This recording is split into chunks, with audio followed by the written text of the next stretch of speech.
Samurai will give up some height and reach. Both of them hugely experienced, similar records, 27 victories for Muradov, 23 for Enomoto. But look at the tip sport odds, 1-5 against the Swiss Samurai. Let's get this one underway. Ladies and gentlemen, we are ready for the next bout. Middle bout, 3 final rounds, and the referee in charge is Václav Přibyl.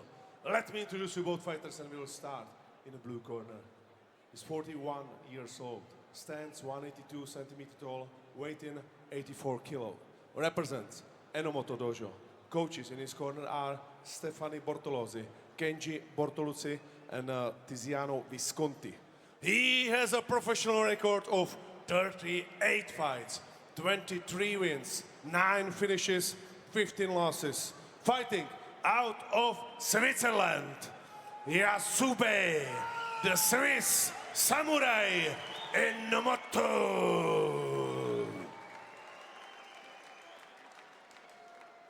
Across the cage in the red corner, 35 years old, 190 centimeters tall, weight in 84.3. MMA Uncles and MMA Monster. Coaches in his corner are Petr Monster Kníže and Marek Jinsky. He has a professional record of 36 fights, 27 wins, 20 finishes, 1 no contest and 8 losses. Representing Neruda Cup team Tip Sport and fighting out of Uzbekistan, Mahmoud Muradov.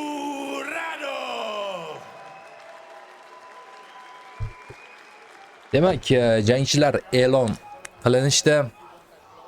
Hozir referi ularga qonun qoidalarini birin-ketin tushuntirib qo'ydi. Endi qisqacha qilib qonun qoidani bu yerda to'liq tushuntirishning iloji yo'q. Jangchilar albatta qonun qoidalarini yaxshi bilishadi. Ikkala jangchi ham 30 tadan ko'proq jang o'tkazgan professional karyerasida.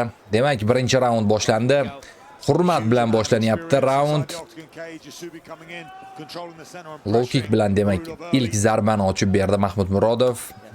Demak, mana shu jang oldidan Abduqodir Abdulvoris hozir biroz Abduqodir Abduvorisov, agar adashmagan bo'lsam, MMA jangchimizning nomi esimdan chiqib qoldi hozir. Abduqodir Abduvorisov bilan demak muloqot qilganimda aynan Enomoto bilan Tiger Muay Thai mashg'ulot zalida sparring o'tkazganman dedi. Unchalik ham katta baho bermadi Enomotoga. Kurashi deyarli yo'q dedi. Bu oqshomda o'zi aslida Mahmud Murodov bilan Luterbeck jang qilish kerak edi, braziliyalik jangchi, lekin jarohat sabab, kasallik sabab overhand zarbasini yaxshigina ilib oldi Samurai. Endi o'zi tana qismiga, bosh qismiga uranyapti. Hozir menimcha ko'zga qo'lini tiqib oldi. Davom etadi jang. Referi o'zlaring kelishib olasizlar dedi, menimcha. Aralashib o'tirmadi.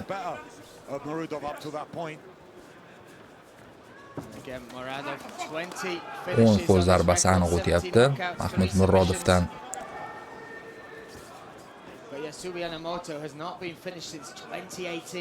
Hozircha Mahmud Murodov yaxshi ko'rinyapti. Nokaut ko'rishimiz ham mumkin. Ko'rdingiz, og'ir zarbani o'tkazdi. O'zi overhand va flying zarbalari bu kalit zarbalar Mahmud Murodov uchun.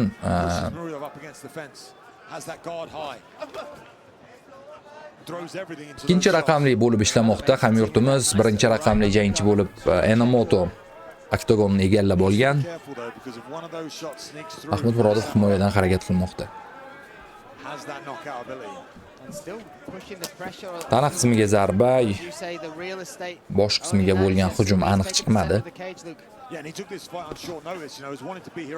O'ng qo'l zarbasi Murodovdan.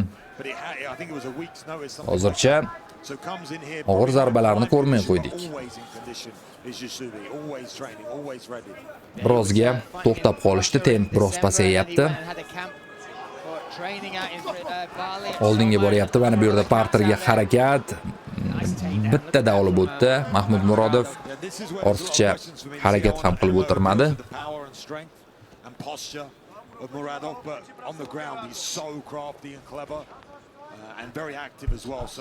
Hozircha nazoratni amalga oshirishga harakat qilmoqda. O'zi Murodov UFC'dan ketgandan so'ng bizga ko'pincha kurashini ko'rsatyapti. Octagon MMA'dagi birinchi jangida ham uni kurashini ko'rgandik. Kurash tushib, raqibni mag'lub qilgandi, 3 raund qiynab. Bu safar ham mana shunday ssenariyni ko'rish ehtimolimiz yo'q emas.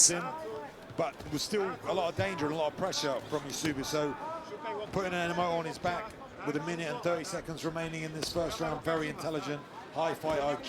Bosh qismiga zarba Mahmuddan. Next to his name that he has. You see in the corner there, another legend of Czech MMA, Petr Monster Kaniže. Those two have been together throughout the career of Nazoratni amallab turibdi. Hozircha zarbalar yo'q, lekin nazorat bor. Foot on the hip here from Enomoto, going to maybe try and work his legs up, but Muradov just bullying him here up against the fence. Iloji bo'lsa zarbalar ham qo'shish kerak.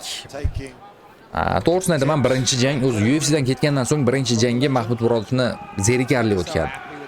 Agar bu jang ham shunday o'tadigan bo'lsa, bilmadim, muxlislarni o'zi eski Mahmud Murodovni ko'rish umidlari biroz kamayib qolsa kerak. Endi albatta asosiysi g'alaba, lekin jangni odamlar miriqib ko'rish uchun tomosha qilishadi baribir. trying to pass round to the right side. Brazilian Jiu-Jitsu black belt, 6 submissions on his record. Hozircha zarbalar minimal darajada tana qismiga Around the world. yengil zarbalar yo'lladi Mahmud. Qo'yib yubormayapti Enomotoni. Muradov is something that's so hard to deal with in this weight class. O'ng qo'l zarbasi, mana endi hujum boshlanyapti. 10 seconds now left in round number 1. Bosh qismiga zarbalar beryapti. So'nggi 10 soniya. Endi risk qilsa ham bo'ladi. Bemalol turib zarbalar berishga harakat qilsa, lekin unday qilgani yo'q. Umuman turib ketib qo'ya qoldi. Ikkinchi raundda demak davom etadi. Hozircha tanaffus. Makes him feel uncomfortable. Muradov looking relaxed.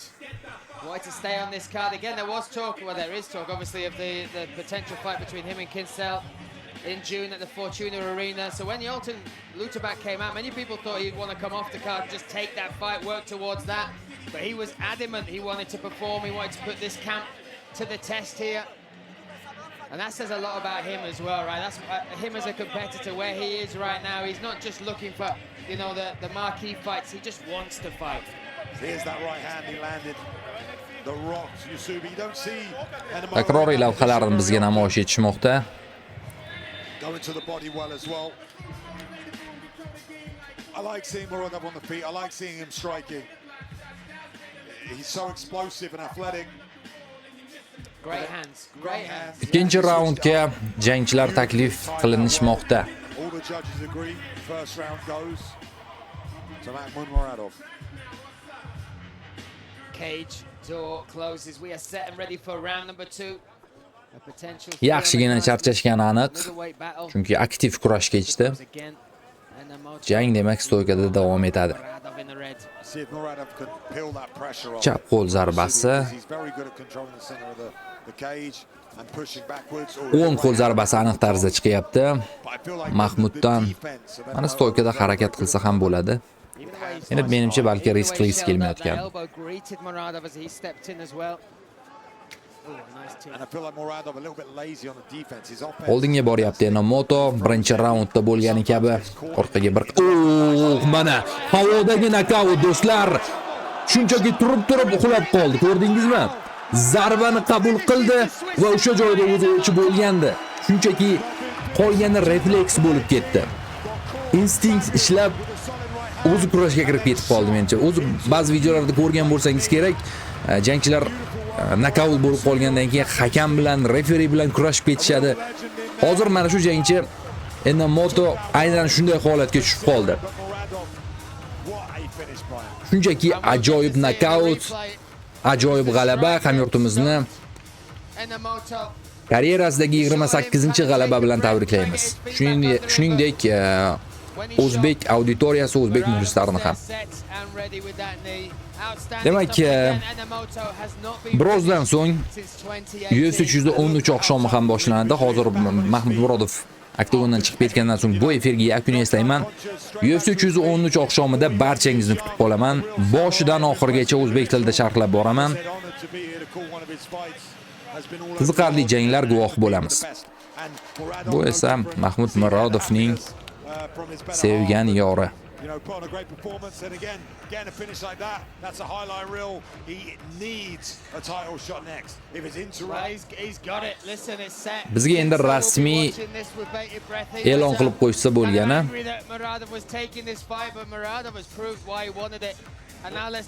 Takroriy lavhani ko'ramiz. O'ng qo'l zarbasi bo'ldi, mana o'chi bo'lgandi. Ishtonni ham ko'tarib qo'ydi. Hech nima bo'lmagandek, bildirmagandek, o'tib bilib qolishmasin deb.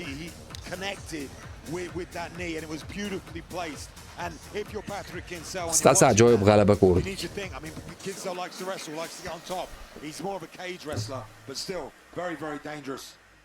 Man to face next for Patrick Kinsella. That'd be a fantastic fight. None of that matters. Second round, 40 seconds in, gets the finish, gets the knockout against the Swiss Samurai. Zarbalar statistikasini ko'ryapsiz. 27 ta aniq zarbaga 5 ta zarba bilan javob bergan xolos Enomoto. What a performance from Muradov from start to finish. That first round showed stuff on the feet, the grappling on the ground, and then clinical execution with that strike.